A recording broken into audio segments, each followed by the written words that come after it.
আপনাদের এই যে ব্রাহ্মণবাড়িয়ায় যে আগুন দুর্ঘটনা হয়েছে, আপনাদের ব্রাহ্মণবাড়িয়া থেকে বলা হয়েছে ৮ জন ঢাকাতে বার্ন ইউনিটে আছে। তো জি। এখন তাদের হলো যা পরিস্থিতি দেখছে হলো যা জেলা প্রশাসক এবং কে হলো যা তাদেরকে সবসময় হলো যা মনিটরিং করতেছে সেটা বলা হয়েছে। আপনি এই ক্ষেত্রে কি বলতে চাচ্ছেন? আসলে আমরা ব্রাহ্মণবাড়িয়া থেকে ৮ জন ঢাকায় আসছি, বান ইউনিটে আছি বর্তমানে। তো এখানে আমার ভাতিজি আছে, আমার আপন ভাতিজি আছে।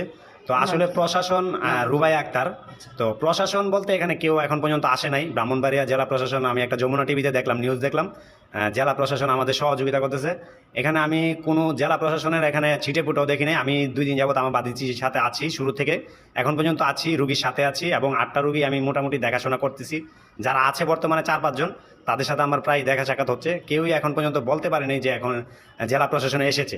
শুধু আচ্ছা, হুজুর মাঝে মধ্যে এসেছে। আচ্ছা, জেলা প্রশাসকের পক্ষ থেকে কি কেউ এসেছে আপনাদেরকে দেখার জন্য? না ভাইয়া, এখন পর্যন্ত জেলা প্রশাসকের পর্যন্ত আমার দেখা মতে পড়ে নাই। আমি তো এখানে আমার রুগীর সাথে আছি। জি। ওনারা তো এসে আমার সাথে ১ম এ যোগাযোগ করবে বা বর্তমানে তাদের পরিস্থিতি এটা আপনাদের কি মনে হচ্ছে? তাদের পরিস্থিতিটা সেটা আপনারা কি বলতে পারেন? আসলে রুগীর অবস্থা খুবই ক্রিটিক্যাল।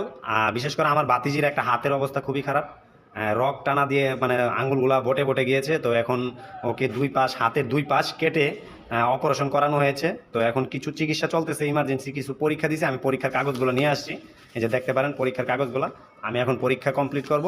কিন্তু আমি জেলা প্রশাসকের কোনো সহযোগিতা তাহলে পাইনি। আপনি বলতে চাচ্ছেন যে মিডিয়াতে যে প্রচারটা করা হয়েছে এটা সম্পূর্ণ ফেক এবং কি ভুয়া নিউজ। আমার তো মনে হচ্ছে যমুনার মতো একটা টেলিভিশন ফেক নিউজ দেওয়ার কথা না। ওরা যাচাই বাছাই করে দেওয়া উচিত ছিল।